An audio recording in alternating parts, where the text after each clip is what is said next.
আসসালামু আলাইকুম রহমতুল্লাহ বরকাত। সুপ্রিয় শিক্ষার্থীবৃন্দ, আজকে বাংলা সাহিত্যে 2 নম্বর লেকচার শুরু করতে যাচ্ছি। প্রথমে জানতে চাচ্ছি যে সাউন্ড ঠিক আছে কিনা একটু বলেন, একটু কমেন্ট করেন। সাউন্ড ঠিক আছে কিনা একটু কমেন্ট করেন।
কমেন্ট করেন সবাই, সাউন্ড ঠিক আছে কিনা। আজকে আমরা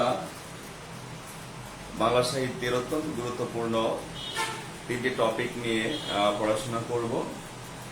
বাংলা সাহিত্যের অন্ধকার যুগ, মধ্যযুগ এবং মধ্যযুগের প্রথম কাব্য শ্রীকৃষ্ণ কীর্তন কাব্য। বাংলা সাহিত্যের অন্ধকার যুগ নিয়ে প্রথমেই আমরা পড়ব। এই অন্ধকার যুগ থেকে কিন্তু বিশেষ সহ বিভিন্ন প্রতিযোগিতামূলক পরীক্ষায় অনেকবার কোশ্চেন এসেছে। এখান থেকে আমরা গুরুত্বপূর্ণ তথ্যগুলো বের করে আনব, যাতে যে গুরুত্বপূর্ণ তথ্যগুলো বের করে আনবো তার বাইরে থেকে যাতে কোনো কোশ্চেন না আসে। এবং আমি এ পর্যন্ত অন্ধকার যুগ থেকে যে তথ্যগুলো দিয়েছি তার বাইরে থেকে কিন্তু কোনো কোশ্চেন আসেনি। অন্ধকার যুগ থেকে খুব বেশি তথ্য আমরা পাবো না, খুব মনোযোগ দিয়ে শোনা দরকার। বাংলা সাহিত্যের মধ্যযুগ হচ্ছে 1201 থেকে 1800 সাল পর্যন্ত 600 বছর। আর তার আগে তো রয়েছে 650 থেকে 1200 বা 950 থেকে 1200, 550 বছর বা 250 বছর প্রাচীন যুগ। এই প্রাচীন আর মধ্যযুগের মাঝে আরেকটি সময় রয়েছে, সেই সময়টি হচ্ছে অন্ধকার যুগ। অন্ধকার যুগ 1201 থেকে 1350, এই 150 বছর। এই 150 বছরকে বাংলা সাহিত্যের অন্ধকার যুগ বলা হয়েছে এই জন্য যে এই অন্ধকার যুগে বাংলা সাহিত্যের কোনো নিদর্শন এখনো পর্যন্ত আমাদের হাতে এসে পৌঁছেনি। অন্ধকার যুগ এক কথায় অন্ধকার যুগের বাংলা সাহিত্যের কোনো নিদর্শন এখনো পর্যন্ত আমাদের হাতে এসে পৌঁছেনি বলেই এই সময়টাকে বলা হয়েছে অন্ধকার যুগ। এই অন্ধকার যুগ সৃষ্টির জন্য দায়ী করা হয়েছে তুর্কি সেনাপতি ইখতিয়ারউদ্দিন মোহাম্মদ বিন বখতিয়ার খলজিকে। তিনি 1201 মতান্তরে 1204 সালে হিন্দু সর্বশেষ রাজা লক্ষণ সেনকে পরাজিত করে মুসলিম শাসন প্রতিষ্ঠা করেন। মুসলিম শাসন প্রতিষ্ঠার পর এই অঞ্চলে কেমন পরিবেশ সৃষ্টি হলো সে বিষয়ে দুদল গবেষক ভিন্ন ভিন্ন মত পোষণ করেছেন। একদল গবেষক মনে করেন মুসলিম শাসন প্রতিষ্ঠার পর মুসলিম শাসকদের অত্যাচার, অনাচার, তাদের ধ্বংসযজ্ঞের কারণে এই অঞ্চল বিপর্যস্ত হয়ে পড়ে, সাহিত্য রচনার অনুকূল পরিবেশ বিনষ্ট হয়, ফলে এই সময় কোনো সাহিত্য রচিত হয় না। আরেক দল গবেষক বলছেন যে না, মানি না, মুসলিম শাসন প্রতিষ্ঠার পর এই অঞ্চলে শান্তি শৃঙ্খলা বিরাজমান ছিল, সাহিত্য রচনার অনুকূল পরিবেশও ছিল, কিন্তু সেগুলো প্রাকৃতিক দুর্যোগে নষ্ট হয়ে গেছে অথবা পোকামাকড়ে সেগুলো কেটে ফেলার কারণে নষ্ট হয়ে যায়, আমাদের হাতে এসে পৌঁছেনি।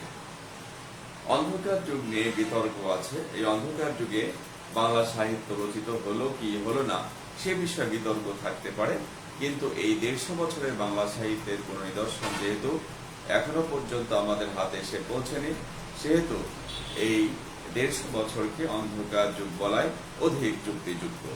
এখন এখান থেকে গুরুত্বপূর্ণ তথ্যগুলো আপনারা নেবেন।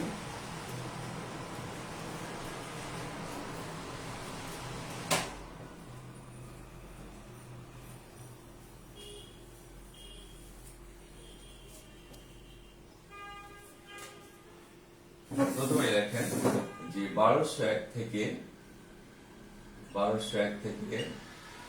1350 সমান 150 বছর। এই 150 বছর বাংলা সাহিত্যের অন্ধকার যুগ। সবাই লেখেন 1201 থেকে 1350, 150 বছর বাংলা সাহিত্যের অন্ধকার যুগ। এই কথাটি সবাই লেখেন 1201 থেকে 1350, 150 বছর বাংলা সাহিত্যের অন্ধকার যুগ। এরপর নিচে স্টার চিহ্ন দিয়ে লেখেন যে অন্ধকার যুগ সৃষ্টির জন্য দায়ী করা হয়েছে, অন্ধকার যুগ সৃষ্টির জন্য দায়ী করা হয়েছে তুর্কি সেনাপতি ইখতিয়ার উদ্দিন মোহাম্মদ বিন বখতিয়ার খলজিকে। ইখতিয়ার উদ্দিন মোহাম্মদ বিন বখতিয়ার খলজিকে। সবাই লেখেন এই অন্ধকার যুগ সৃষ্টির জন্য দায়ী করা হয়েছে তুর্কি সেনাপতি ইখতিয়ার উদ্দিন মোহাম্মদ বিন বখতিয়ার খলজিকে। সবাই নোট দিবেন, কারণ এখান থেকে কিন্তু কোশ্চেন এসেছে, বিশেষ সহ বিভিন্ন প্রতিযোগিতামূলক পরীক্ষা অনেকবার কোশ্চেন এসেছে। সুন্দর করে লেখেন এই অন্ধকার যুগ সৃষ্টির জন্য দায়ী করা হয়েছে তুর্কি সেনাপতি ইখতিয়ার উদ্দিন মোহাম্মদ বিন বখতিয়ার খলজিকে। নিচে আবার আলাদা পৃষ্ঠার চিহ্ন দিয়ে লেখেন তিনি 1201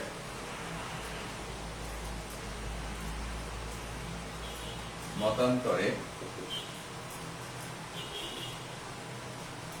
1204 সালে, দেখেন তিনি 1201 মতান্তরে 1204 সালে হিন্দু সর্বশেষ রাজা লক্ষণ সেনকে, লক্ষণ সেন লেখেন লক্ষণ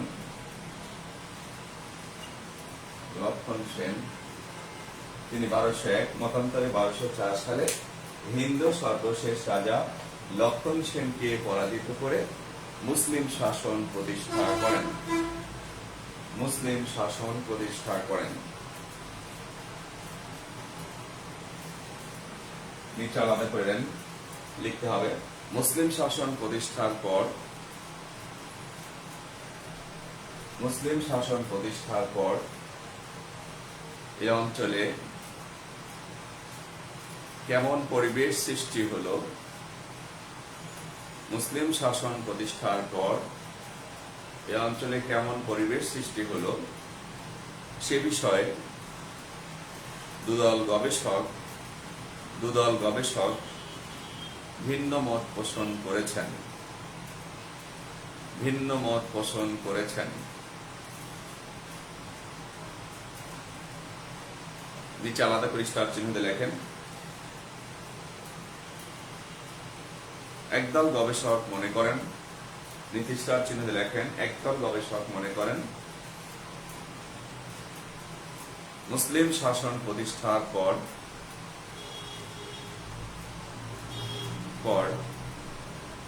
তাদের অত্যাচার, অনাচার এবং ধ্বংসযজ্ঞের কারণে এই অঞ্চল বিপর্যস্ত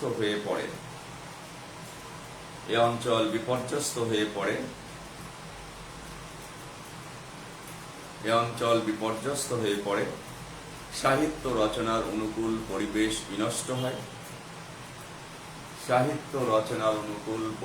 বিনষ্ট হয়, ফলে এ সময় কোনো সাহিত্য রচিত হয়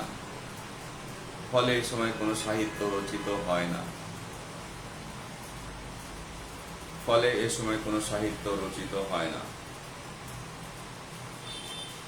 নিচে আলাদা করে লিখতে হবে আরেকদল গবেষক মনে করেন, স্টার চিহ্ন দিয়ে লেখেন আরেকদল গবেষক মনে করেন মুসলিম শাসন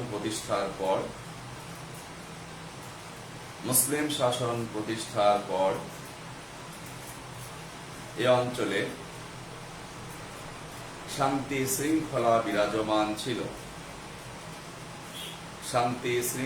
বিরাজমান ছিল, সাহিত্য রচনার অনুকূল পরিবেশও ছিল। সাহিত্য রচনার অনুকূল পরিবেশও ছিল।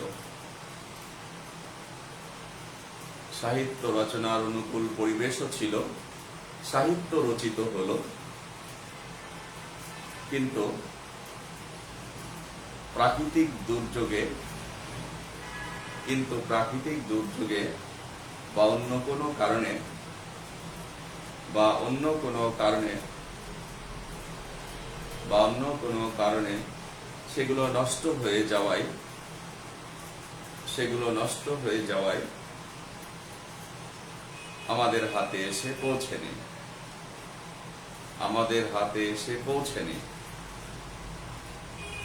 নিচে আলাদা করে লিখতে হবে, অন্ধকার যুগে বাংলা সাহিত্য রচিত হলো কি হলো না, সে বিষয়ে বিতর্ক থাকতে পারে। কিন্তু এই 150 বছরের কোন সাহিত্যের নিদর্শন, বাংলা সাহিত্যের কোন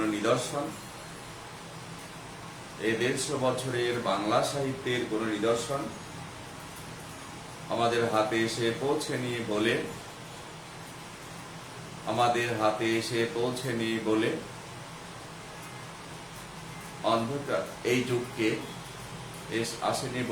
যুগকে অন্ধকার যুগ বলাই অধিক যুক্তিযুক্ত।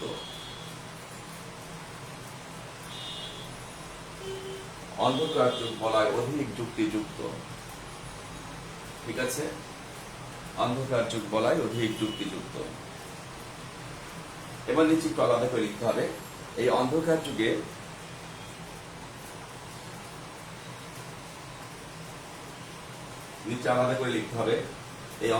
যুগে বাংলা সাহিত্যের কোন নিদর্শন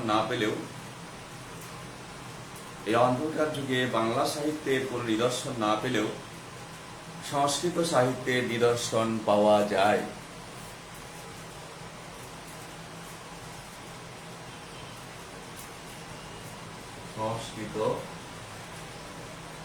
সংস্কৃত সাহিত্যের নিদর্শন পাওয়া যায়। 1. রামাই পণ্ডিতের শূন্য পুরাণ। 2. হলায়ু মিত্রের শেখ শুভোদয়া।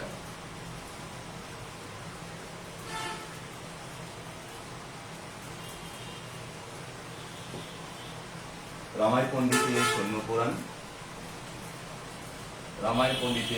পুরাণ, হলায়ু মিত্রের শেখ শুভোদয়া। অন্ধকার যুগ থেকে কথা বলেছি এবং গুরুত্বপূর্ণ তথ্য দিয়েছি। এখন আসলে এখান থেকে কি প্রশ্ন হতে পারে? এখান থেকে প্রশ্ন হতে পারে যে বাংলা সাহিত্যের অন্ধকার যুগ কত সাল থেকে কত সাল? সঠিক উত্তর 1201 থেকে 1350, 150 বছর। আবার প্রশ্ন হতে পারে বাংলা সাহিত্যের অন্ধকার যুগ কয়শো বছর? অপশনে থাকলো 100 বছর, 150 বছর, 200 বছর, 250 বছর, 300 বছর, 150 বছর।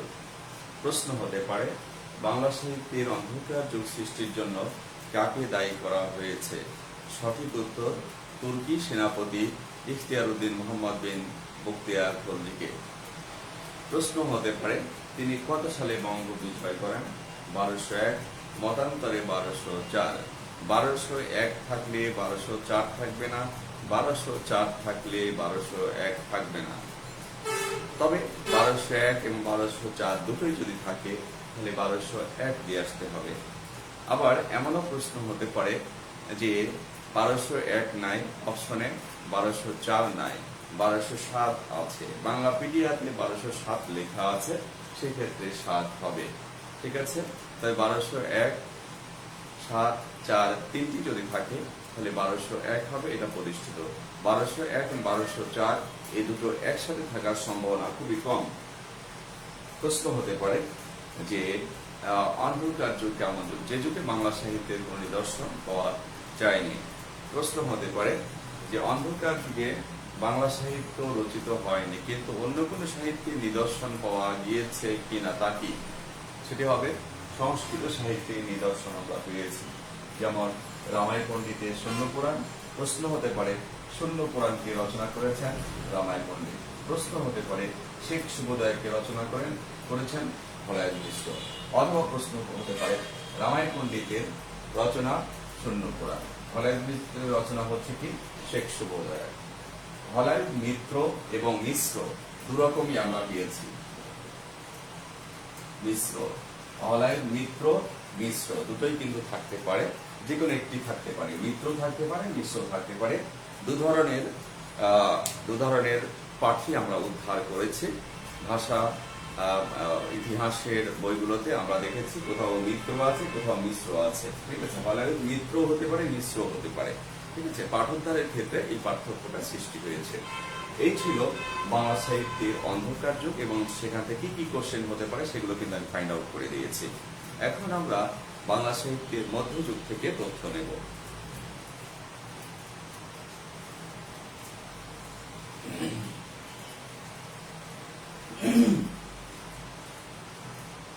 বাংলা সাহিত্যের মধ্যযুগ সম্পর্কে আগে শুনে তারপরে গুরুত্বপূর্ণ তথ্য আমরা নেব, নিয়ে তারপরে শ্রীকৃষ্ণ কীর্তন কাব্য আমরা পড়ব।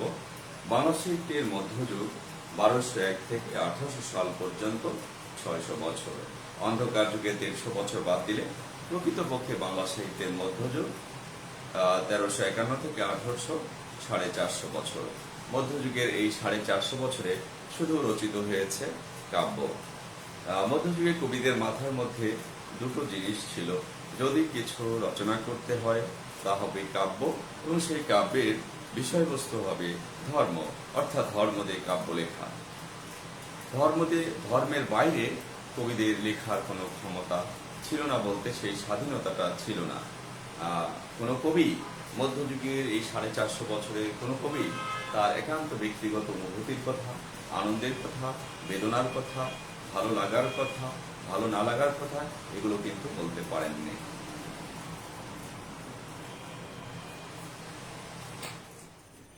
মধ্যযুগে কবিদের এই রেস্ট্রিকশনটা ছিল, যদি কিছু রচনা করতে হয় তা হবে কাব্য এবং সেই কাব্যের বিষয়বস্তু কিন্তু ধর্ম। মধ্যযুগে আমরা দেখব যে দুটি ধারা প্রবাহিত হয়েছে। একদিকে মুসলিম কবিরা তারা নবী রাসূল আল্লাহ তাআলাকে নিয়ে এক শ্রেণীর কাব্য রচনা করছেন, রোমান্টিক কাব্য রচনা করছেন। ঠিক তার বিপরীতে হিন্দু ধর্মাবলম্বী কবিগণ রচনা করছেন দেবদেবী নির্ভর আখ্যান কাব্য। এই দুটো সমৃদ্ধ ধারা প্রবাহিত হয়েছে। মধ্যযুগের এই 600 বছর বা 450 বছর সুদীর্ঘ সময়ে শুধু রচিত হলো কাব্য আর কাব্য। এই সময়ে কোনো গল্প রচিত হয়নি, নাটক রচিত হয়নি, উপন্যাস রচিত হয়নি, গদ্য সাহিত্য রচিত হয়নি। হ্যাঁ, গদ্য সাহিত্য রচিত না হলেও গদ্যের নমুনা কিন্তু আমরা পেয়েছি মধ্যযুগে। যখন মানুষ তার প্রয়োজনে একে অন্যের কাছে চিঠি লিখেছে, সেগুলো হচ্ছে পত্র। মানুষ তাদের প্রয়োজনে জমি জমার কাগজপত্র করেছে, সেগুলো দলিল দস্তাবেজ। মানুষ তার প্রয়োজনে রাষ্ট্র পরিচালনার জন্য আইন গ্রন্থের অনুবাদ করেছে, সেগুলো অনুবাদ গ্রন্থ, সেগুলো আইনের গ্রন্থ, সেগুলো তার কবিতায় লেখা যায় না। হ্যাঁ, এগুলো গদ্য, কিন্তু গদ্য সাহিত্য নয়। মধ্যযুগে শুধু কাব্য রচিত হচ্ছে, তাও আবার প্রধানত পয়ার ছন্দে বা অক্ষরবৃত্ত ছন্দে রচিত হচ্ছে।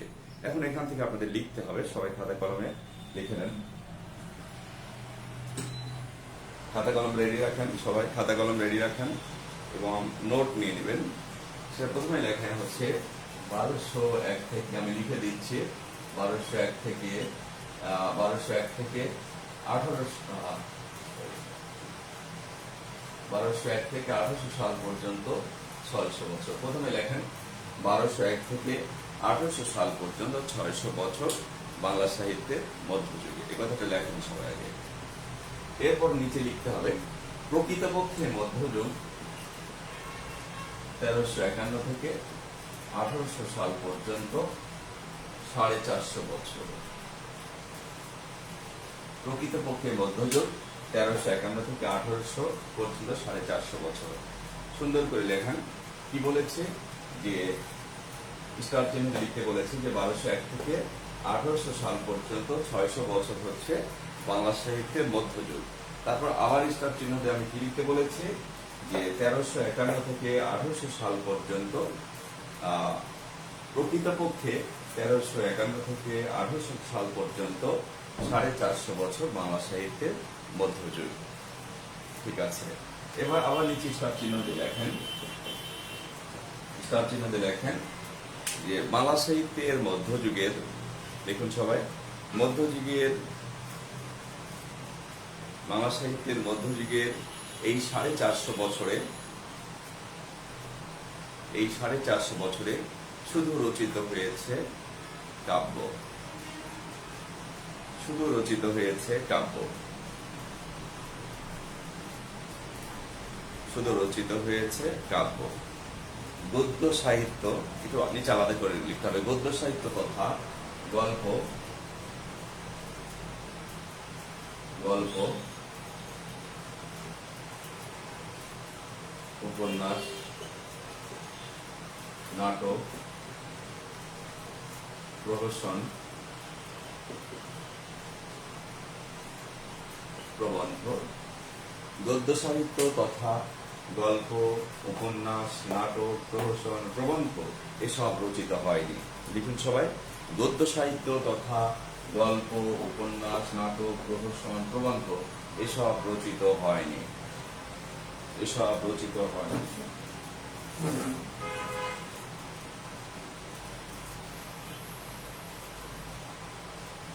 তবে লিখতে হবে, তবে কিছু গদ্যের নমুনা পাওয়া যায়,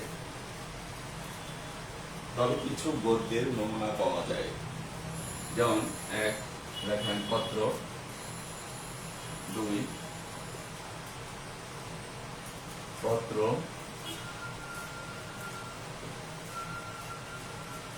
দলিল দস্তাবেজ, 3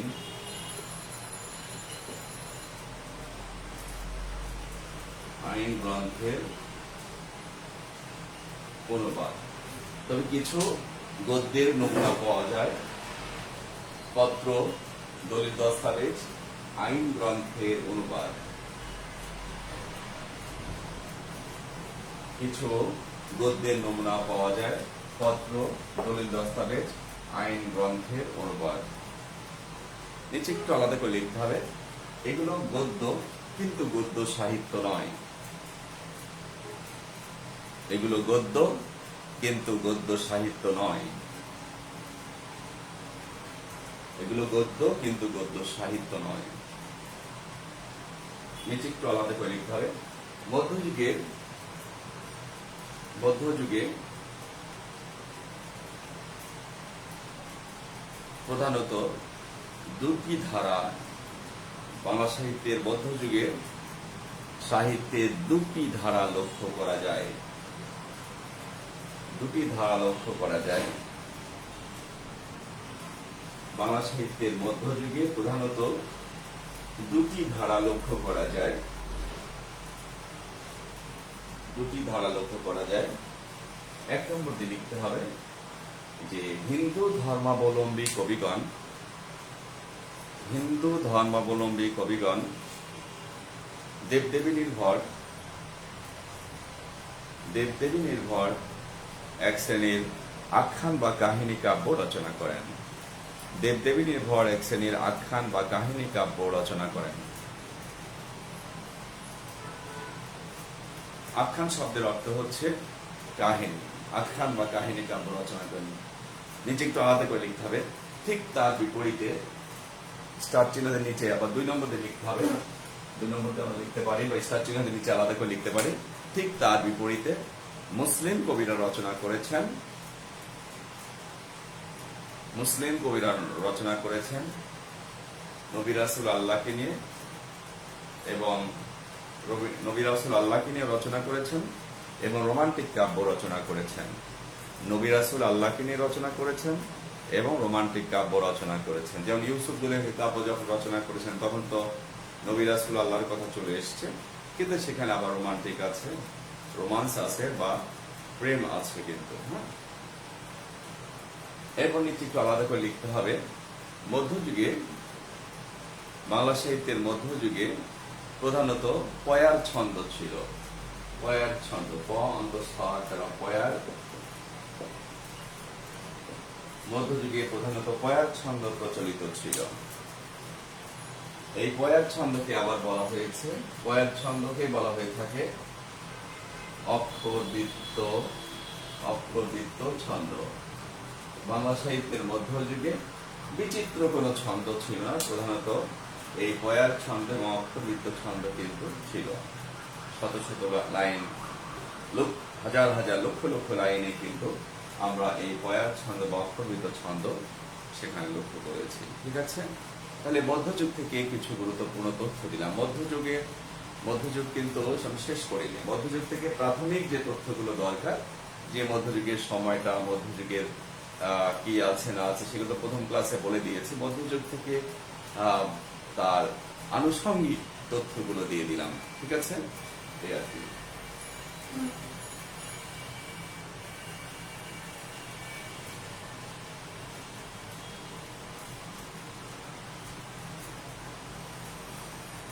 প্রসঙ্গক্রমে একটা তথ্য লিখতে হবে। এই প্রশ্নটা কিন্তু বিশেষ সহ বিভিন্ন প্রতিযোগিতামূলক পরীক্ষায় এসেছে, যে বাংলা সাহিত্যের প্রধান তিনটি যুগের স্বতন্ত্র বৈশিষ্ট্য রয়েছে।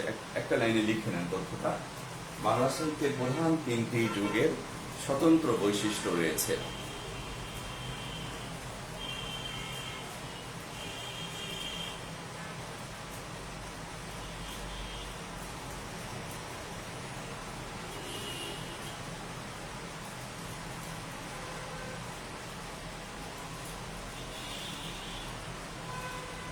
হ্যাঁ, একটা প্রশ্ন এসেছে, প্রশ্নের উত্তরটা আমি দেব, যে বাংলা সাহিত্যের মধ্যযুগে সেগুলো গদ্য, কিন্তু গদ্য সাহিত্য না, সেটা কথার উত্তর আমি দেব।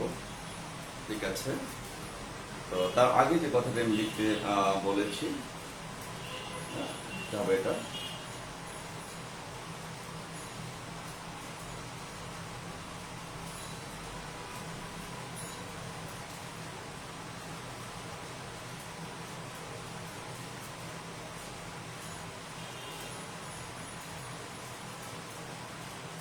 বাংলা সাহিত্যের প্রধান তিনটি যুগের স্বতন্ত্র বৈশিষ্ট্য রয়েছে। এক নম্বর লেখেন, প্রাচীন যুগের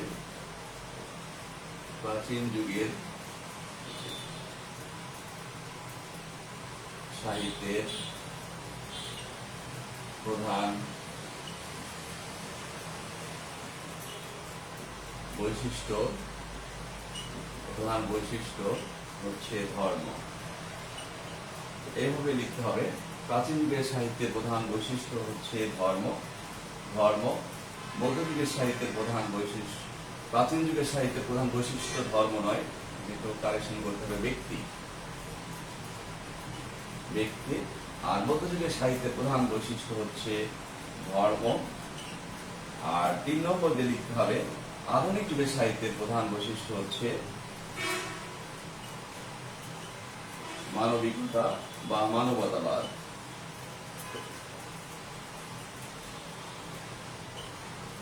এখানে আমি 3টি কথা বলেছি, ব্যক্তি, ধর্ম, মানবিকতা বা মানবতাবাদ।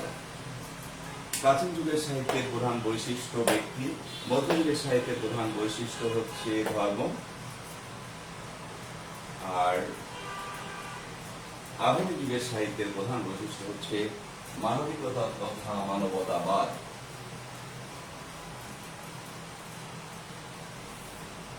একটি প্রশ্ন এসেছে, প্রশ্নটি হচ্ছে গদ্য কিন্তু গদ্য সাহিত্য নয়। সেটা হচ্ছে, আমি যে কথা বলেছি যে বাংলা সাহিত্যের মধ্যযুগে শুধু কাব্য রচিত হয়েছে, তবে কিছু গদ্যের নমুনা পেয়েছি, পত্র, দলিল, দস্তাবেজ, আইন গ্রন্থের অনুবাদ। এগুলো গদ্য কিন্তু গদ্য সাহিত্য নয়। এই কথার অর্থ হচ্ছে যে মানুষ তার প্রয়োজনে এক অন্যের কাছে চিঠি লিখেছে, এটা তার কবিতায় লেখেনি, এটা কিন্তু গদ্যে লিখেছে, এটা গদ্য। গদ্য আমরা বলতে পারবো, যেহেতু কবিতা নয় এই জন্য গদ্য।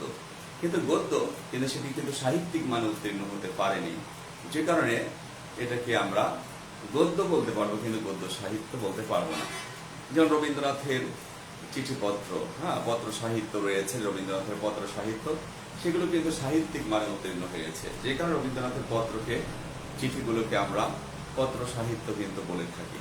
কিন্তু মধ্যযুগে মানুষ একে অন্যের কাছে একটা খবর জানাতে চেয়েছে, চিঠি লিখেছে, সেগুলো হতে পারে গদ্য, কিন্তু গদ্য সাহিত্য নয়, এই জন্য সেগুলো সাহিত্যিক মানে উত্তীর্ণ হতে পারেনি। এরপর আছে যে মানুষ জমি জমার জন্য কাগজপত্র করেছে, দলিল দস্তাবেজ করেছে, সেগুলো তো সেখানে জাস্ট ইনফরমেশন লিখেছে, সেটা গদ্য, সেটা তো কবিতায় লেখেন, সেটা গদ্যে লিখেছে, সেটাও গদ্য, কিন্তু সাহিত্যিক মান তো সেখানে নেই। এই কারণে এটা হচ্ছে গদ্য, কিন্তু গদ্য সাহিত্য নয়। আবার মধ্যযুগে মুসলিম শাসন, এখানে প্রায় 550 বছর মুসলমানরা শাসন করেছে। এই সময় বিভিন্ন আইন গ্রন্থের অনুবাদ করেছে। আইন গ্রন্থের অনুবাদ যখন আমরা করি, সেটি হতে পারে গদ্য গ্রন্থ, কিন্তু গদ্য সাহিত্য নয়। তার মানে সাহিত্যিক মানে সেটা উত্তীর্ণ হতে পারেনি। নিশ্চয় আমি বোঝাতে পেরেছি।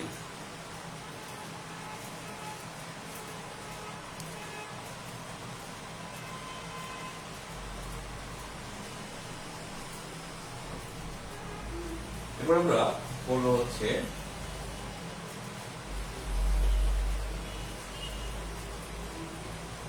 শ্রীকৃষ্ণ কীর্তন কাব্য। শ্রীকৃষ্ণ কীর্তন কাব্য সম্পর্কে আগে আমরা শুনবো, তারপর এখান থেকে তথ্যগুলো লিখবো এবং কি কি প্রশ্ন হতে পারে সেগুলো আমি ফাইন্ড আউট করে দেবো। ঠিক আছে। শ্রীকৃষ্ণ কীর্তন কাব্য বাংলা সাহিত্যের মধ্যযুগে প্রবেশ করেই যে কাব্যটির সঙ্গে আমাদের দেখা হবে সেটি হচ্ছে শ্রীকৃষ্ণ কীর্তন কাব্য।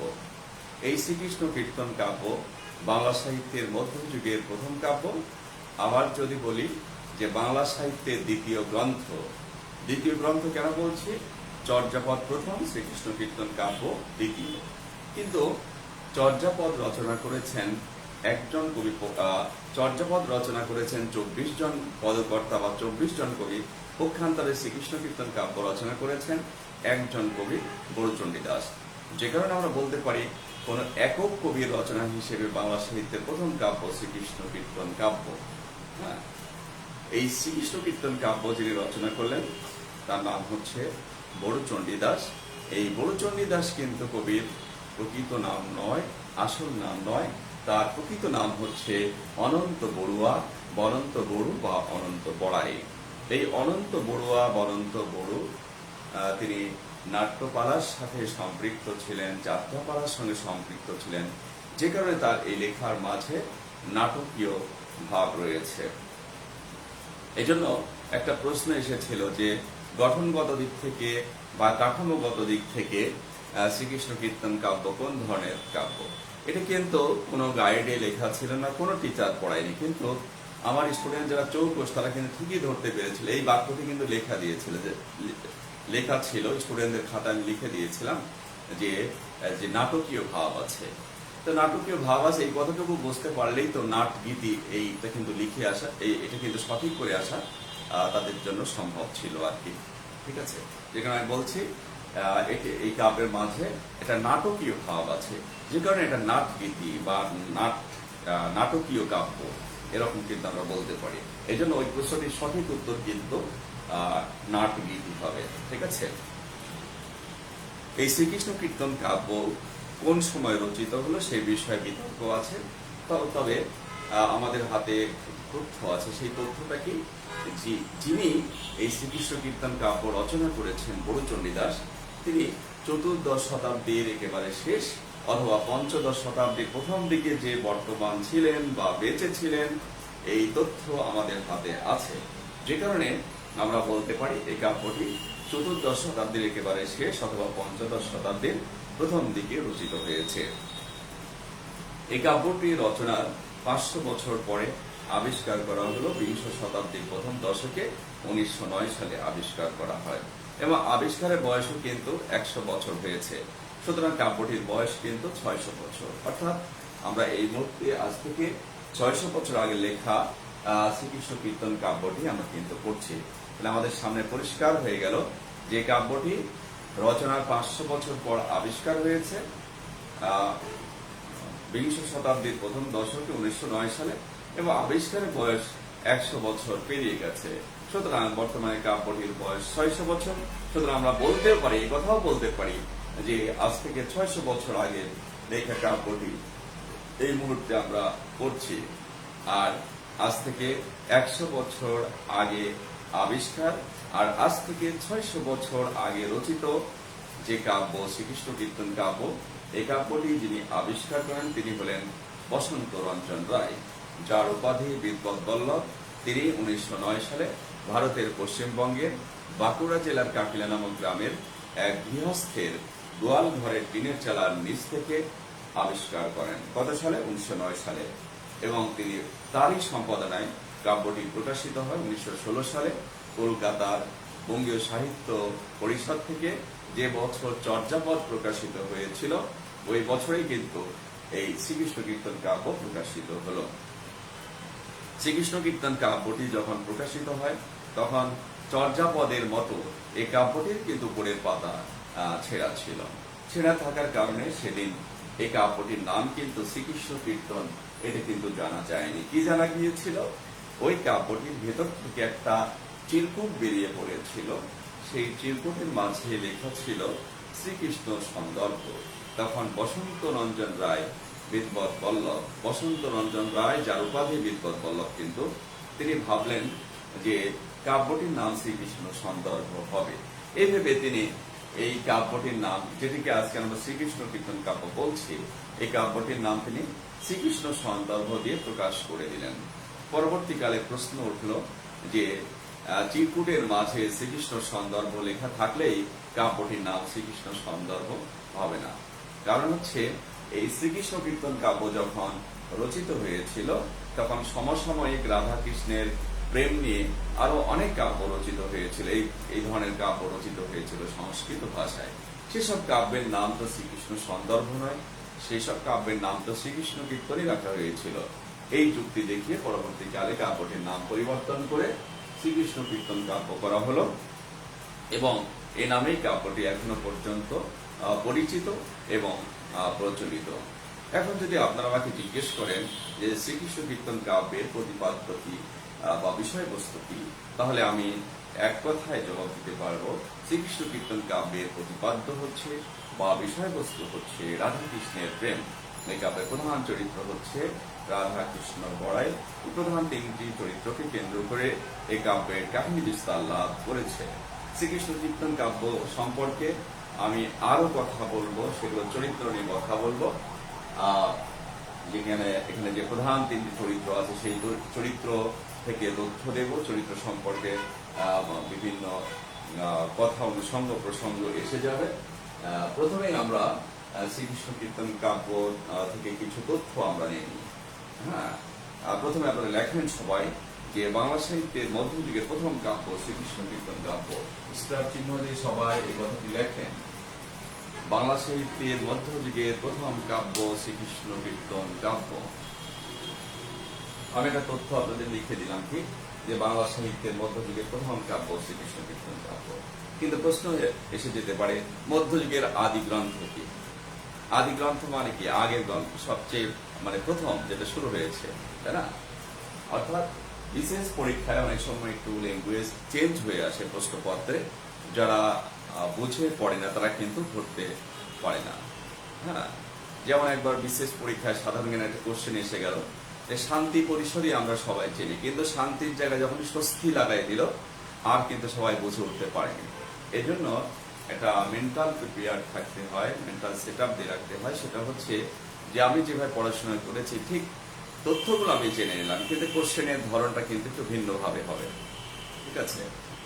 যিনি প্রশ্ন করেন তিনি বিগত বিশেষ পরীক্ষার কোশ্চেনগুলো দেখেন, কিন্তু কোশ্চেন প্যাটার্ন সরাসরি অনেক সময় অনুসরণ করেন না। সেখান থেকে তথ্য নিয়ে উনি তার ওন স্টাইলে কোশ্চেনটা করে দেন। হ্যাঁ, কখনো কখনো হুবহু কোশ্চেন এসে যায়, সেই সংখ্যাটা খুব কম। আর একটা মনে রাখতে হবে যে বিসিএস কোশ্চেন যখন করা হয় তখন কিন্তু 10%-এর বেশি কোশ্চেন কোনোভাবেই দেয়া যায় না। এটা একটা ইনস্ট্রাকশনই আছে। যিনি কোশ্চেন করেন তার কাছে একটা ইনস্ট্রাকশন, যতগুলো ইনস্ট্রাকশন দেওয়া হয় তার মধ্যে অন্যতম একটা ইনস্ট্রাকশন হচ্ছে তিনি কোশ্চেন করতে পারবেন হাইস্ট তিনি বিগত বিশেষ কোশ্চেন থেকে তিনি 10% সেখানে ইনক্লুড করতে পারবেন, তাছাড়া কিন্তু পারবেন না। আর কোশ্চেন সিলেকশন করা হয় হচ্ছে, যেমন বাংলা সাহিত্য থেকে 20টি কোশ্চেন থাকে, 5 জনের কাছ থেকে কোশ্চেন নেওয়া হয়, 100টি কোশ্চেন নেওয়া হলো। এই 100টি কোশ্চেন মিক্সড করে দেখা যাচ্ছে একজন কোশ্চেন করেছেন, সেখান থেকে 3টা নেওয়া হলো, আরেকজন থেকে 5টা নেওয়া হলো, আরেকজন 2টা নেওয়া হলো, আরেকজন 7টা নেওয়া হলো। এভাবে কোশ্চেন গুলো কালেক্ট করা হয়, ঠিক আছে। যারা যিনি যে বিষয়ে এক্সপার্ট, ইউনিভার্সিটি টিচার হতে পারেন, সচিব হতে পারেন, সরকারি কর্মকর্তা হতে পারেন, তারপর সরকারি কর্মকর্তা, এক্স সরকারি কর্মকর্তা হতে পারেন, তাদের কাছ থেকে কিন্তু বিসিএস এর কোশ্চেন গুলো নেওয়া হয়।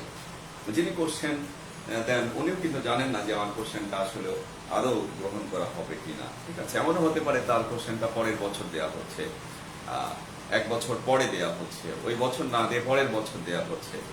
হ্যাঁ, এই সমস্ত কলা কৌশল অবলম্বন করা হয় কোশ্চেন করার ক্ষেত্রে, ঠিক আছে। এই জন্য আমি লিখে দিলাম যে কথা বলছিলাম যে বাংলা সাহিত্যের মধ্যযুগের প্রথম কাব্য শ্রীকৃষ্ণ কীর্তন কাব্য, কিন্তু পরীক্ষা এসে গেল মধ্যযুগের আদি কাব্য বা আদি গ্রন্থ কোনটি, আর পারলেন না। এই জন্য সব কথা কিন্তু বুঝে নিতে হবে। তো লিখুন সবাই যে বাংলা সাহিত্যের মধ্যযুগের প্রথম কাব্য বা মধ্যযুগের আদি নিদর্শন হচ্ছে শ্রীকৃষ্ণ কীর্তন কাব্য। বাংলা সাহিত্যের প্রাচীন নিদর্শন বা আদি নিদর্শন চর্যাপদ, কিন্তু বাংলা সাহিত্যের মধ্যযুগের আদি নিদর্শন বা আদি কাব্য বা প্রথম কাব্য যদি হয় তাহলে শ্রীকৃষ্ণ কীর্তন কাব্য হবে। নিশ্চয়ই বোঝাতে পেরেছি। নিচে আলাদা করে লিখুন। এবার লিখতে হবে এটি বাংলা সাহিত্যের দ্বিতীয় গ্রন্থ। স্টার চিহ্ন দিয়ে সবাই লেখেন এটি বাংলা সাহিত্যের দ্বিতীয় গ্রন্থ। যেমন চর্যাপদ প্রথম, শ্রীকৃষ্ণ কীর্তন কাব্য দ্বিতীয়।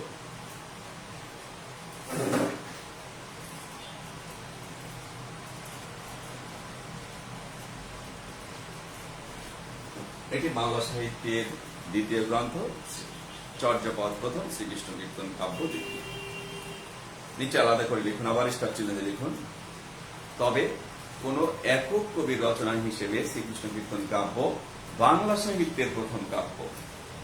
লেখেন সবাই, তবে কোন একক কবির রচনা হিসেবে শ্রীকৃষ্ণ কীর্তন কাব্য বাংলা সাহিত্যের প্রথম কাব্য।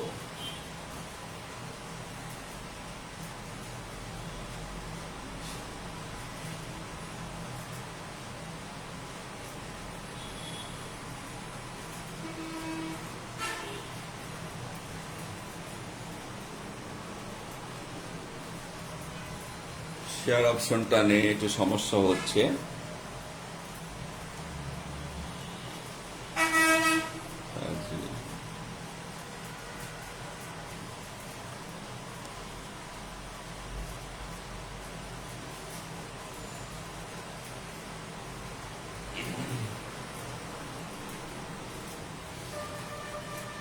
কোন একক কবির রচনা হিসেবে শ্রীকৃষ্ণ কীর্তন কাব্য বাংলা সাহিত্যের প্রথম কাব্য। কারণ লিখতে হবে নিচে একই সঙ্গে কারণ লিখতে হবে। কারণ চর্যাপদ রচনা করেছেন 24 জন পদকর্তা বা 24 জন কবি। কারণ চর্যাপদ রচনা করেছেন 24 জন পদকর্তা বা 24 জন কবি। পক্ষান্তরে শ্রীকৃষ্ণ কীর্তন রচনা করেছেন একক কবি বড়ুচণ্ডী দাস। পক্ষান্তরে শ্রীকৃষ্ণ কীর্তন কাব্য রচনা করেছেন একক কবি বড়ুচণ্ডী দাস। পক্ষান্তরে শ্রীকৃষ্ণ কীর্তন কাব্য রচনা করেছেন একক কবি বড়ুচণ্ডী দাস। তাহলে এই প্রশ্ন হয় বাংলা সাহিত্যের প্রথম কাব্য কোনটি, প্রথম গ্রন্থ কোনটি, প্রথম নিদর্শন কোনটি, চর্যাপদ। তারা আর বাংলা সাহিত্যের কোন একক কবির রচনা হিসেবে বাংলা সাহিত্যের প্রথম কাব্য কোনটি, প্রথম নিদর্শন কোনটি, তাহলে কিন্তু শ্রীকৃষ্ণ কীর্তন কাব্য হবে। তার যুক্তি আমরা নিয়েছি যে চর্যাপদ রচনা করেছেন 24 জন পদকর্তা বা 24 জন কবি। পক্ষান্তরে শ্রীকৃষ্ণ কীর্তন কাব্য রচনা করেছেন একক কবি বা একজন কবি বড়ুচণ্ডী দাস। কথা ক্লিয়ার? এবার লিখতে হবে এই কাব্য যিনি রচনা করেন, এই কাব্যটি রচনা করেন বড়ুচণ্ডী দাস।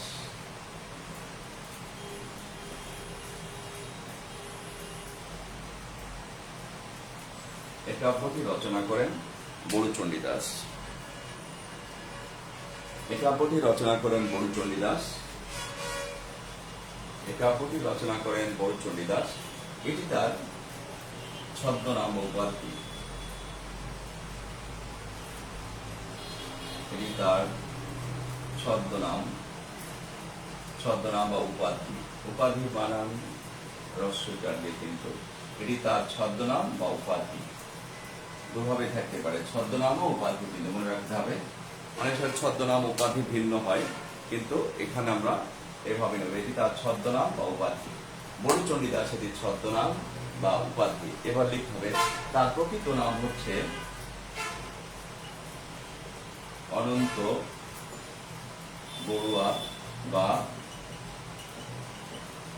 অনন্ত বড়ু বা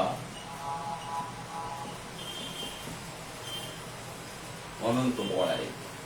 তার প্রকৃত নাম হচ্ছে অনন্ত বড়ুয়া, অনন্ত বড়ু বা অনন্ত বড়াই। এটা হলো তার আসল নাম। তার প্রকৃত নাম হচ্ছে অনন্ত বড়ুয়া, অনন্ত বড়ু বা অনন্ত বড়াই। নিশ্চয় লিখতে পেরেছেন। এবার নিচে লেখেন তিনি যাত্রাপালা বা নাট্যপালার সঙ্গে, যাত্রাপালা, এই যে যাত্রাপালা বা নাট্যপালা,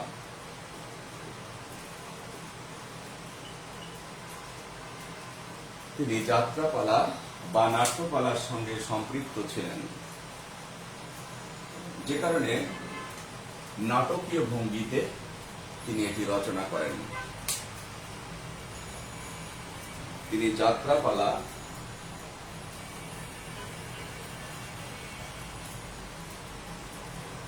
যাত্রাপালা বা নাট্যপালার সঙ্গে সম্পৃক্ত ছিলেন বলে তিনি নাটকীয় ভঙ্গিতে এটি রচনা করেন। সুতরাং এটি নাট গীতি। নাট, যে কারণে এটি নাট গীতি। এই তথ্যটি আমি চ্যালেঞ্জ করতে পারি, এটা কততম 37 কি 38তম বিশেষ পরীক্ষায় এই প্রশ্নটি এসেছে।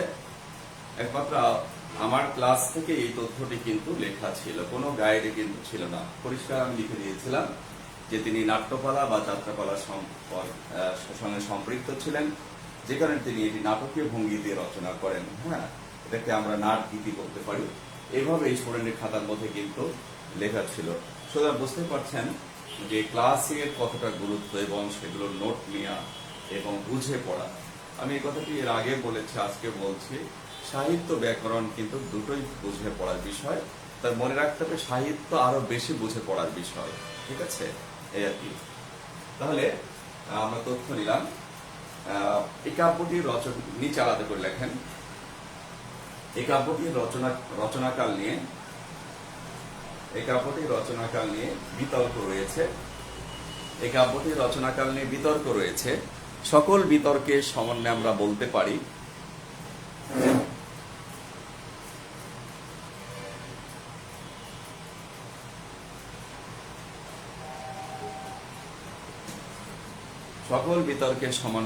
পারি কাব্যটি চতুর্দশ বা 1400 শতকের একেবারে শেষ, 1400 শতকের একেবারে শেষ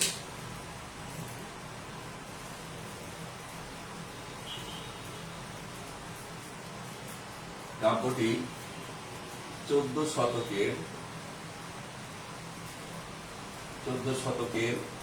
একেবারে শেষ অথবা 15 শতকের প্রথম দিকে রচিত। 1400 শতক চতুর্দশ শতাব্দী, আর 15 শতক হচ্ছে পঞ্চদশ শতাব্দী, তাই না? 14 শতক শিখলাম, কিন্তু পরীক্ষার চতুর্দশ শতাব্দী এসে গেল, আর বুঝলাম না, তাহলে তো মুশকিল। এই জন্য 14 শতক হচ্ছে চতুর্দশ শতাব্দী, আর 15 শতক হচ্ছে পঞ্চদশ শতাব্দী। 14 শতক যদি আমরা বলি তাহলে এটি হবে হচ্ছে তদ্ভব শব্দ, আর যদি চতুর্দশ শতাব্দী বলি তাহলে এটা হচ্ছে তৎসম শব্দ। ঠিক আছে, 1400 শতকের শেষ অথবা 15 শতকের শেষের দিকে কাব্যটি রচিত। এবার নিচে আলাদা করে লিখতে হবে কাব্যটি রচনার 500 বছর পর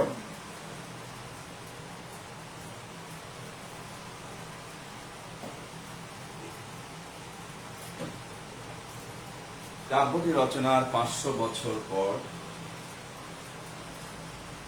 কাব্যটি রচনার 500 বছর পর বিংশ শতাব্দীর প্রথম দশকে 1909 সালে আবিষ্কার করা হয়।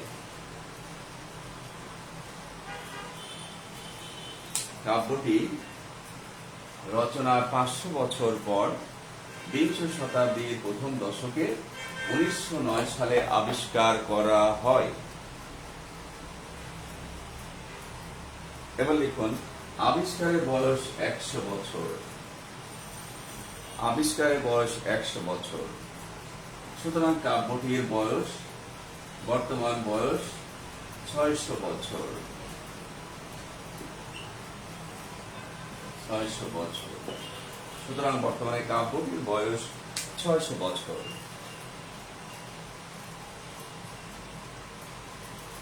সুতরাং বর্তমানে কাব্যটির বয়স 600 বছর। এবার নিচে আলাদা করে লিখতে হবে 1909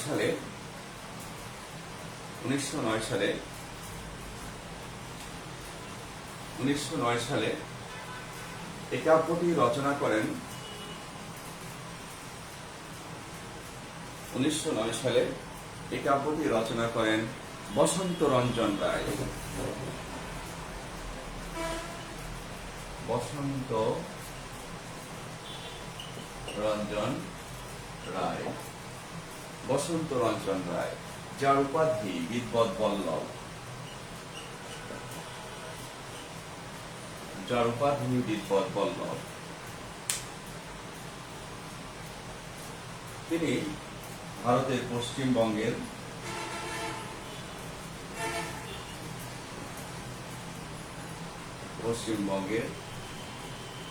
বাঁকুড়া জেলার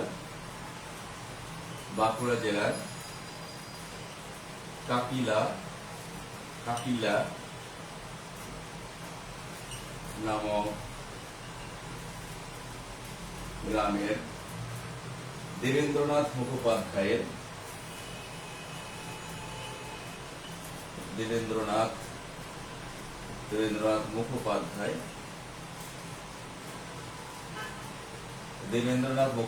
বাড়ি থেকে আবিষ্কার করেন। তিনি 1909 সালে পশ্চিমবঙ্গের বাঁকুড়া জেলার কাকিলা নামক গ্রামের দেবেন্দ্রনাথ মুখোপাধ্যায়ের বাড়ির টিনের চালার নিচ থেকে দেবেন্দ্রনাথ মুখোপাধ্যায়ের বাড়ির টিনের চালা লিখতে হবে, টিনের চালার নিচ থেকে আবিষ্কার করেন। ভারতের পশ্চিমবঙ্গের বাঁকুড়া জেলার কাকলা নামক গ্রামের এক গৃহস্থ, তার নাম হচ্ছে দেবেন্দ্রনাথ মুখোপাধ্যায়, তার বাড়ির টিনের চালার নিচ থেকে এটি আবিষ্কার করেন। এবং 1916 সালে তাঁরই সম্পাদনায় কাব্যটি 1916 সালে তারই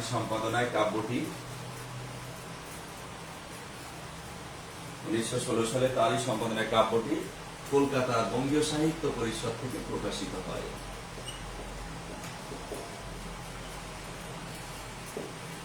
বঙ্গীয় সাহিত্য পরিষদ তারই সম্পাদনায় কাব্যটি কলকাতা বঙ্গীয় সাহিত্য পরিষদ থেকে প্রকাশিত হয়। কি নামে প্রকাশিত হয়? শ্রীকৃষ্ণ সন্দর্ভ। তখন কাব্যটির শ্রীকৃষ্ণ সন্দর্ভ মানেও আর কি বর্ণনা, সন্দর্ভ শব্দের অর্থ বর্ণনা, কীর্তন করা, এই ধরনের আর কি। কলকাতার বঙ্গীয় সাহিত্য পরিষদ থেকে শ্রীকৃষ্ণ সন্দর্ভ নাম দিয়ে প্রকাশিত হয়। পরবর্তীতে এই কাব্যটির নাম দেওয়া হয় শ্রীকৃষ্ণ কীর্তন। আমি কথাটি আবার বলছি যে এই কাব্যটি কলকাতা বঙ্গীয় সাহিত্য পরিষদ থেকে শ্রীকৃষ্ণ সন্দর্ভ নাম দিয়ে প্রকাশিত হয়। পরবর্তীতে কাব্যটির নাম দেওয়া হয় শ্রীকৃষ্ণ কীর্তন। ঠিক আছে? এবং কেন হলো সেই কারণ কিন্তু আমি বলেছি একটু আগে।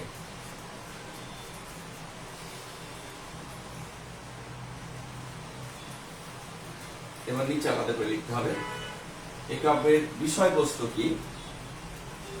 রাধা কৃষ্ণের প্রেম। এই কাব্যের বিষয়বস্তু হচ্ছে রাধা কৃষ্ণের প্রেম।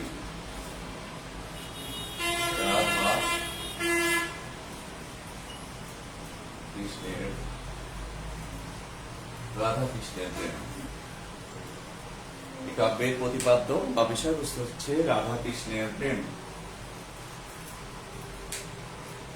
রাধা কৃষ্ণের প্রেম। নিচে একটি কথা লিখতে হবে, পৌরাণিক কাহিনী রাধা কৃষ্ণের প্রেম, হিন্দু ধর্মের পৌরাণিক কাহিনী রাধা কৃষ্ণের প্রেম, আর এই বড়ুচণ্ডী দাসের রাধা কৃষ্ণের প্রেম, বড়ুচণ্ডী দাসের শ্রীকৃষ্ণ কীর্তন কাব্যের রাধা কৃষ্ণের প্রেম কিন্তু এক নয়। এই বাক্যটি লিখতে হবে যে পৌরাণিক, হিন্দু ধর্মের পৌরাণিক কাহিনীর রাধা কৃষ্ণের প্রেম আর এই বড়ুচণ্ডী দাসের শ্রীকৃষ্ণ কীর্তন কাব্যের রাধা কৃষ্ণের প্রেম এক নয়। এক নয়, এই বাক্যটুকু লিখলেই চলবে, বাকিটা শুনে রাখতে হবে। এক নয় হচ্ছে পৌরাণিক কাহিনী যে রাধা কৃষ্ণের প্রেম সেটি হচ্ছে ধর্মীয় তথা আধ্যাত্মিক চেতনায় উদ্ভাসিত, আর বড়ুচণ্ডী দাসের এই শ্রীকৃষ্ণ কীর্তন কাব্যে রাধা কৃষ্ণের প্রেম এখানে রক্ত মাংসে গড়া নরনারীর প্রেম। এখানে প্রেম আছে, আবার দৈহিক কামনা বাসনা চরিতার্থ করার আকাঙ্ক্ষা আছে। এই কাব্যের প্রধান চরিত্র লিখতে হবে।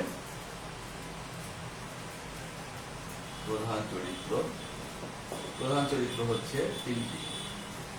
এক নম্বর হচ্ছে রাধা 2 কৃষ্ণ, 3 হচ্ছে বড়াই। এই কাব্যের প্রধান চরিত্র তিনটি, রাধা কৃষ্ণ বড়াই। লেখেন সবাই। এই কাব্যের প্রধান চরিত্র হচ্ছে তিনটি, রাধা কৃষ্ণ বড়াই। রাধা কৃষ্ণ বড়াই। রাধা সম্পর্কে প্রথমে লেখেন। রাধা নিচে 56 আন্ডারলাইন করে লেখেন। রাধা 56 আন্ডারলাইন করে লেখেন। রাধা হচ্ছে এই কাব্যের কেন্দ্রীয় নারী চরিত্র।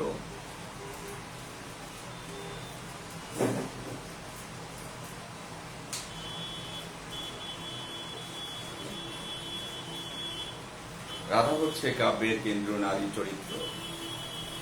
আবার স্টার চিহ্নের নিচে লেখেন, পৌরাণিক কাহিনীতে রাধা হচ্ছে মানবাত্মার প্রতীক। পৌরাণিক কাহিনীতে রাধা হচ্ছে মানবাত্মার প্রতীক। পৌরাণিক কাহিনীতে রাধা হচ্ছে মানবাত্মার প্রতীক। যে মানবাত্মা, দাঁড়িয়ে লেখেন, যে মানবাত্মা পরমাত্মা বা ভগবানকে পাবার জন্যে সারাক্ষণ ব্যাকুল থাকে। পরমাত্মা বা ভগবানকে পাবার জন্য সারাক্ষণ ব্যাকুল থাকে। আর এ কাব্যে রাধা রক্ত মাংসে গড়া নারী।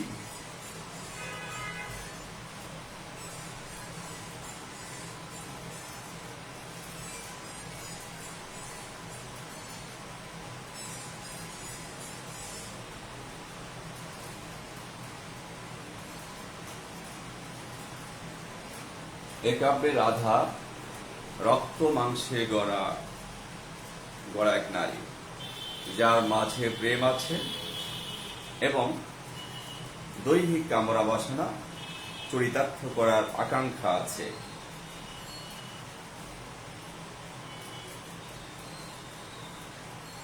যার মাঝে প্রেম আছে এবং দৈহিক কামনা বাসনা চরিতার্থ করার আকাঙ্ক্ষা আছে। এই কথাটুকু লিখতে হবে। লেখার পরে রাধার স্বামীর নাম হচ্ছে আইন ঘোষ বা আইহান ঘোষ। আইন ঘোষ, খুব গুরুত্বপূর্ণ তথ্য আসতে পারে, কিন্তু আইন ঘোষ লিখতে হবে এখানে। হ্যাঁ, আইন ঘোষ বা আইহান ঘোষ। আইহান, দুভাবে আমরা নামটি পেয়েছি। তার স্বামীর নাম হচ্ছে আইন ঘোষ বা আইহান ঘোষ। এখানে রাধার স্বামীর নাম হচ্ছে আইন ঘোষ বা আইহান ঘোষ, তবে তার প্রধান পরিচয় কিন্তু আইন ঘোষের স্ত্রী রূপে নয়, বরং কৃষ্ণের প্রেমিকা রূপেই আমরা এখানে পাব। আমি কথাটি আবারও বলছি, কাব্যে রাধার প্রধান পরিচয় আইন ঘোষের বা আইহান ঘোষের স্ত্রী রূপে নয়, বরং কৃষ্ণের প্রেমিকা রূপেই আমরা রাধাকে এখানে দেখতে পাবো। ঠিক আছে, এই কথাটুকু মনে রাখতে হবে। কিন্তু প্রশ্ন হতে পারে এই কাব্যের কেন্দ্রীয় নারী চরিত্রকে রাধা, প্রশ্ন হতে পারে এই কাব্যের কেন্দ্রীয় নারী চরিত্র তার স্বামীর নাম কি ছিল, বা রাধার স্বামীর নাম কি ছিল, আইন ঘোষ বা আইহান ঘোষ। এবার কৃষ্ণ সম্পর্কে লেখেন, এই কাব্যের কেন্দ্রীয় পুরুষ চরিত্র হচ্ছে কৃষ্ণ। এই কাব্যের কেন্দ্রীয় পুরুষ চরিত্র হচ্ছে কৃষ্ণ। পৌরাণিক কাহিনীতে কৃষ্ণ হচ্ছে ভগবান। লিখতে হবে, হিন্দু ধর্মের পৌরাণিক কাহিনীতে কৃষ্ণ হচ্ছে ভগবান বা পরমাত্মা। এই কাব্যে কৃষ্ণ রক্ত মাংসে গড়া এক যুবক, রাখাল যুবক। এই কাব্যে কৃষ্ণ রক্ত মাংসে গড়া এক রাখাল যুবক। এই কাব্যে কৃষ্ণ হচ্ছে রক্ত মাংসে গড়া এক রাখাল যুবক, যার মাঝে প্রেম আছে, দৈহিক কামনা বাসনা চরিতার্থ করার আকাঙ্ক্ষা আছে। ঠিক আছে, এই কথাগুলো লিখতে হবে, যার মাঝে প্রেম আছে, দৈহিক কামনা বাসনা চরিতার্থ করার আকাঙ্ক্ষা আছে। এবার 3 নম্বর হচ্ছে এই কাব্যের তৃতীয় চরিত্র, থার্ড ক্যারেক্টার, মানে পার্শ্ব চরিত্র। হ্যাঁ, পার্শ্ব চরিত্র হলেন বড়াই। এই কাব্যের তৃতীয় চরিত্র বা পার্শ্ব চরিত্র হচ্ছে বড়াই। এবার নিচে আলাদা করে একটা লাইন লিখতে হবে, রাধা কৃষ্ণের প্রেম সম্পর্ক সৃষ্টিতে এই বড়াইয়ের ভূমিকা সবচেয়ে বেশি। রাধা কৃষ্ণের প্রেম সম্পর্ক সৃষ্টিতে বড়াইয়ের ভূমিকা সবচেয়ে বেশি। এই জন্য বড়াইকে রাধা কৃষ্ণের প্রেমের দূতি বলা হয়েছে। বিশেষ পরিস্থিতিতে কোশ্চেনটি এসে গেছে যে রাধা কৃষ্ণের প্রেমের দূতি কে? বড়াই। তাহলে রাধা কৃষ্ণের প্রেমের দূতি কে? বড়াই। এখান থেকে যদি প্রশ্ন আসতে পারে তাহলে যে গুরুত্বপূর্ণ যে চরিত্র, এখান থেকে প্রশ্ন তো আর আসার সম্ভাবনা বেশি। ঠিক আছে, তাহলে আজকে আমি যে শ্রীকৃষ্ণ কীর্তন কাব্য অন্ধকার যুগ মধ্যযুগ থেকে তথ্য দিয়ে শ্রীকৃষ্ণ কীর্তন কাব্য পড়াচ্ছিলাম, এই শ্রীকৃষ্ণ কীর্তন কাব্য থেকে কি কি কোশ্চেন হতে পারে সেগুলো এখনই আমি ফাইন্ড আউট করে দিচ্ছি। প্রশ্ন হতে পারে বাংলা সাহিত্যের মধ্যযুগের প্রথম কাব্য কোনটি? শ্রীকৃষ্ণ কীর্তন কাব্য। প্রশ্ন হতে পারে বাংলা সাহিত্যের দ্বিতীয় গ্রন্থ বা দ্বিতীয় কাব্য কোনটি? শ্রীকৃষ্ণ কীর্তন কাব্য। কোন একক কবি রচনা হিসেবে বাংলা সাহিত্যের প্রথম কাব্য কোনটি? শ্রীকৃষ্ণ কীর্তন কাব্য। প্রশ্ন হতে পারে যে শ্রীকৃষ্ণ কীর্তন কাব্য কে রচনা করেছেন? বড়ুচণ্ডী দাস। প্রশ্ন হতে পারে মধ্যযুগের আদি কবিকে? বড়ুচণ্ডী দাস। প্রশ্ন হতে পারে মধ্যযুগের প্রথম কবিকে? বড়ুচণ্ডী দাস। প্রশ্ন হতে পারে কোন গ্রন্থের একক রচয়িতা হিসেবে প্রথম কবিকে? বড়ুচণ্ডী দাস। বড়ুচণ্ডী দাসের একমাত্র কাব্যের নাম কি? শ্রীকৃষ্ণ কীর্তন কাব্য। এই শ্রীকৃষ্ণ কীর্তন কাব্য যিনি রচনা করলেন তার নাম কি? বড়ুচণ্ডী দাস। বড়ুচণ্ডী দাসের প্রকৃত নাম কি? অনন্ত বড়ুয়া, অনন্ত বড়ু, অনন্ত বড়াই। তিনি কিসের সঙ্গে সম্পৃক্ত ছিলেন? নাট্যকলার সঙ্গে সম্পৃক্ত ছিলেন। গঠনগত দিক থেকে তার এই কাব্যটি কোন ধরনের কাব্য? তাহলে নাট গীতি হবে। আবার এটির বিষয়বস্তুর দিক থেকে কোন ধরনের কাব্য? তাহলে প্রেম গীতি হবে বা প্রেম প্রধান কাব্য হতে পারে। ঠিক আছে, এখানে প্রেমও আছে। প্রশ্ন হতে পারে এই কাব্যটি কোন সময় রচিত হয়েছে? এই কাব্যটি রচিত হয়েছে 14দশ শতাব্দীর একেবারে শেষ অথবা 15দশ শতাব্দীর প্রথম দিকে। এই কাব্যটির রচনার কয়শো বছর পর আবিষ্কার করা হয়েছে? 500 বছর পর আবিষ্কার করা হয়েছে। এই কাব্যটির বর্তমান বয়স কত? 600 বছর। কাব্যটি রচনার বয়স, কাব্যটি আবিষ্কারের বয়স কয়শো বছর? 100 বছর। এই কাব্যটি আবিষ্কার করা হয় কত সালে? 1909 সালে। এই কাব্যটি কে আবিষ্কার করেছেন? বসন্ত রঞ্জন রায় আবিষ্কার করেছেন। বসন্ত রঞ্জন রায়ের উপাধি কি? বিদ্বৎ বল্লভ। তিনি কাব্যটি কোন জেলা থেকে আবিষ্কার করেন? বাঁকুড়া জেলা থেকে আবিষ্কার করেন। তিনি কোন গ্রাম থেকে এটি আবিষ্কার করেন? কাকিলা নামক গ্রাম থেকে আবিষ্কার করেন। কোন গৃহস্থের বাড়ি থেকে আবিষ্কার করেন? দেবেন্দ্রনাথের বাড়ি থেকে আবিষ্কার করেন। কোথা থেকে আবিষ্কার করেন? টিনের চালার নিচ থেকে আবিষ্কার করেন। প্রশ্ন হতে পারে কত সালে এটি প্রকাশিত হয়েছে? 1916 সালে প্রকাশিত হয়েছে। কোথা থেকে প্রকাশিত হয়েছে? বঙ্গীয় সাহিত্য পরিষদ থেকে প্রকাশিত হয়েছে। কি নামে প্রকাশিত হয়েছে? শ্রীকৃষ্ণ সন্দর্ভ নামে প্রকাশিত হয়েছিল। বর্তমানে কাব্যটির নাম কি? শ্রীকৃষ্ণ কীর্তন। এই কাব্যটি প্রধান চরিত্র কয়টি? প্রধান চরিত্র 3টি, রাধা কৃষ্ণ বড়াই। এই কাব্যের কেন্দ্রে পুরুষ চরিত্রকে রাধা। রাধার স্বামীর নাম কি? আইন ঘোষ বা আইহান ঘোষ। এই কাব্যের রাধার প্রধান পরিচয় কি? কৃষ্ণের প্রেমিকা রূপে। এই কাব্যের কেন্দ্রীয় পুরুষ চরিত্র কোনটি? কৃষ্ণ। কৃষ্ণের প্রধান পরিচয় কি? রাধার প্রেমিক রূপে। পৌরাণিক কাহিনীতে কৃষ্ণকে মানবাত্মা বা পরমাত্মা বা ভগবান। আর এই কাব্যে কৃষ্ণ হচ্ছে, এই কাব্যে কৃষ্ণকে, এই কাব্য হচ্ছে কৃষ্ণ হচ্ছে মানবাত্মার প্রতীক, যার মাঝে প্রেম আছে, দৈহিক কামনা বাসনা চরিতার্থ করার আকাঙ্ক্ষা আছে। প্রশ্ন হতে পারে এই কাব্যের পার্শ্ব চরিত্র কোনটি বা তৃতীয় চরিত্র কোনটি বড়ায়। প্রশ্ন হতে পারে রাধা কৃষ্ণের প্রেমের দুটিকে বড়ায়, রাধা কৃষ্ণের প্রেমের দুটি হলেন বড়ায়। এভাবে অসংখ্য প্রশ্ন এখানে আছে। সুপ্রিয় শিক্ষার্থীবৃন্দ, ইতিমধ্যে কিন্তু পড়াশোনা জমে উঠেছে। গত ক্লাসে আমি আপনাদের কাজ দিয়েছিলাম, সে কাজ অনেকেই করে আমার মেসেঞ্জারে সেন্ড করেছেন, তাদেরকে অসংখ্য ধন্যবাদ। আমি যতটুকু পেরেছি দেখেছি, সেখানে লাইভ দিয়েছি। আজকেও এই লাইভ যারা শুনছেন দেখছেন তারা তো অবশ্যই এখান থেকে নোট করবেন। পরে যারা ভিডিওটি দেখবেন, সকালে উঠতে পারেননি, সকালে আসলে ব্রেনটা কুল থাকে, সকালে আমি ক্লাস দিয়েছি, সকালে আপনারা ওঠার অভ্যাস করেন, সকালে সরাসরি ক্লাসটা করলে ভালো হবে, ঠিক আছে? তো এখান থেকে আমি আজকেও একটা পড়া দিচ্ছি, এর আগে যে পড়া দিয়েছিলাম আজকেও পড়াটা হচ্ছে কি, আপনি এই বাংলা সাহিত্যের জন্য যে আলাদা একটা খাতা থাকবে, সেই খাতাতে আপনি উপরে হেডিং দেন যে 2 নম্বর লেকচার, এখানে আলোচ্য বিষয় হচ্ছে অন্ধকার যুগ, মধ্যযুগ, শ্রীকৃষ্ণ কীর্তন কাব্য। এরপরে নিচে লিখবেন যে এখান থেকে সম্ভাব্য প্রশ্ন, লিখে এটা সাব পয়েন্ট দিবেন যে মধ্যযুগ কি অন্ধকার যুগ, এখান থেকে কি কোশ্চেন হতে পারে, প্রশ্ন উত্তর প্রশ্ন উত্তর প্রশ্ন উত্তর লিখবেন। এক কথায় আমি যেভাবে বলছি একটু আগে ওভাবে প্রশ্ন উত্তর লিখবেন। এরপরে মধ্যযুগ লিখে সাব পয়েন্ট আন্ডারলাইন করে নাম্বারিং করে করে নিচে নিচে লিখবেন প্রশ্ন উত্তর এভাবে লিখবেন। এরপরে শ্রীকৃষ্ণ কীর্তন কাব্য সাব পয়েন্ট আন্ডারলাইন করে নিচে লিখবেন প্রশ্ন উত্তর এভাবে লিখবেন। আজকে এভাবে কাজটি আপনি করবেন। আজকে আমি যেটা দিচ্ছি সেটা হচ্ছে কমপক্ষে 100টি প্রশ্ন উত্তর তৈরি করতে হবে, ঠিক আছে? 100টি প্রশ্ন উত্তর তৈরি করতে হবে। আর একটা শিডিউলটা আপনাদের এই সপ্তাহের শিডিউল আমি দিয়ে দিয়েছি, সেভাবে ক্লাস হবে। আরেকটা শিডিউল দেবো এই মাসে, আর পরবর্তী মাসে অর্থাৎ অগাস্ট চলছে, সেপ্টেম্বর সামনে, এই সেপ্টেম্বর মাসের ফুল একটা ক্লাস রুটিন দিয়ে দেব। এবং অক্টোবরে আশা করছি যে অক্টোবরের 10 তারিখের মধ্যেই আমি 30টি ক্লাস নিয়ে শেষ করে ফেলবো, ঠিক আছে? এই আর কি। এরপরে তো যারা প্রিলি দিবেন তাদের রিটেন একটা প্রস্তুতির ব্যাপার রয়ে গেছে, তারা আগাম ভর্তি হওয়ার সুযোগ পাবেন এবং পাশাপাশি রিটেনটাও আপনারা করে নিতে পারবেন, ঠিক আছে? অনেক স্টুডেন্ট কিন্তু একই সঙ্গে প্রিলি রিটেন করে। আপনারা এই মুহূর্তে যারা শুনছেন তারা কিন্তু প্রিলির পাশাপাশি যদি রিটেন করেন তাহলে প্রিলির জন্য কোনো হ্যাম্পার হবে না, প্রিলির ভিত্তিটা কিন্তু স্ট্রং হবে, আরো মজবুত হবে।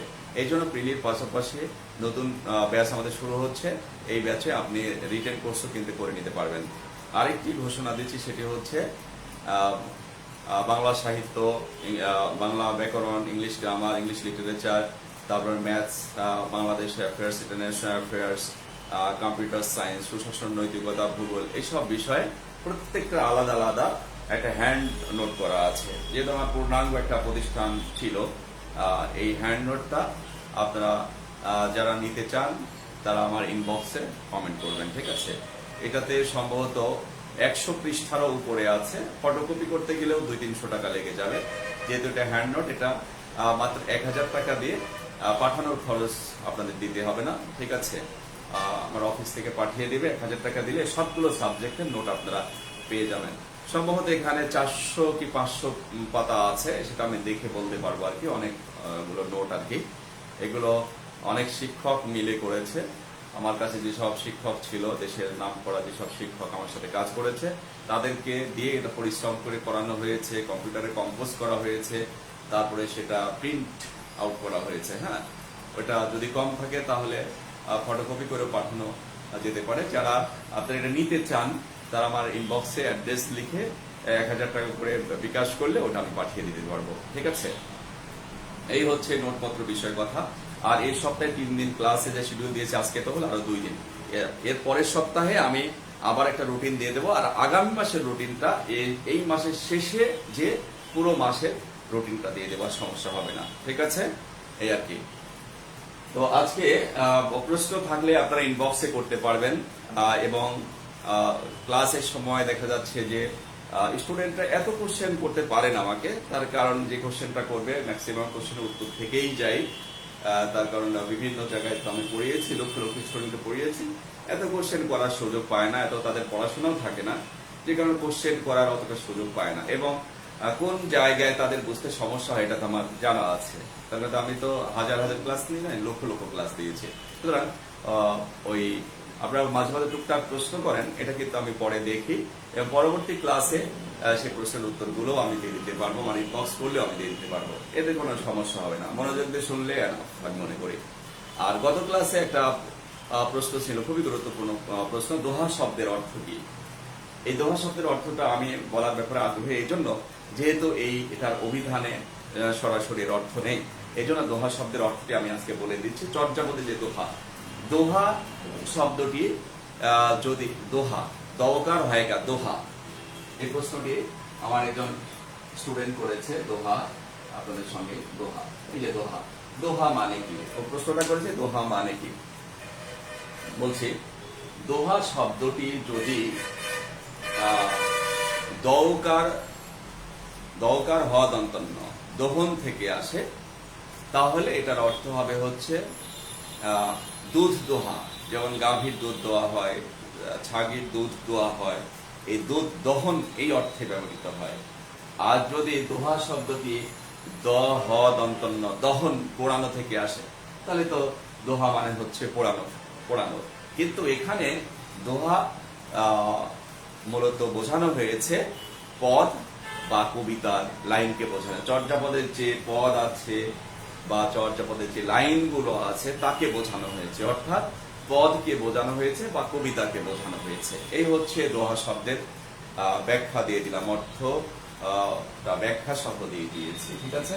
তো আজকে এই ক্লাসটি আর আগাতে যাচ্ছে না, শিডিউল মোতাবেক ক্লাস হবে। 7:10 ক্লাস দিয়েছে, সকালে আপনারা উঠে যাবেন, যারা ইসলাম ধর্মের আছে তারা সকালে উঠে ফজরের নামাজ পড়ে এক্সারসাইজ করতে থাকবেন, যে ক্লাসের টাইম হয়ে যাবে দৌড়ে চলে আসবেন, ঠিক আছে। আর অন্য ধর্মের যারা আছেন, প্রত্যেকটা ধর্মে তো সকালে ওঠার নিয়ম আছে, সকালে ব্রেনটা ফুল থাকে, সকালে উঠবেন সবাই আপনারা, ঠিক আছে। আমাদের দেশে তো আগে সব ক্লাসগুলো হচ্ছে 10টা-11টা থেকে শুরু হতো, উন্নত বিশ্বে ইউরোপে কিন্তু খুব ভোর থেকে ক্লাস শুরু হয়, ইউরোপ আমেরিকার স্কুলগুলোতে খুব ভোর থেকে ক্লাস শুরু হয়। বাংলাদেশেও কিন্তু এটা অনুসরণ করেন, স্কুলগুলো তো 7টায় তো বাচ্চারা চলে যায়, আপনারা উঠতে পারবেন আশা করছি। হ্যাঁ, কেউ হয়তো বলবেন না যে 7:30 10 ক্লাস নেবেন না, ওঠার অভ্যাস করেন, এটা আপনার জন্য উপকার হবে, ঠিক আছে, আমি শিক্ষক হিসেবে বলে দিলাম। তো আজকে ক্লাস আর বাড়াতে চাচ্ছি না, এখানে শেষ করছি। আল্লাহ হাফেজ, আসসালামু আলাইকুম রহমতুল্লাহ।